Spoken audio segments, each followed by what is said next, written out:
ఇందులో భయపడటానికి ఉందమ్మా, very simple. అలా వెళ్ళి ఇలా తిరిగి ఆ లెఫ్ట్ లో టప్పని అయిపోతుంది అంతే. నీకు మరీ భయం వేసింది అనుకో, నా చేయి పట్టుకో అంతే. వేసుకో వేసుకో, అస్సలు భయం లేదు.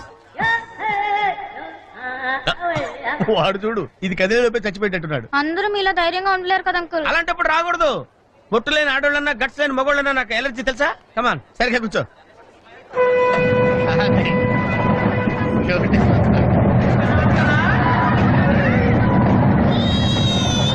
టెన్షన్గా ఉందండి.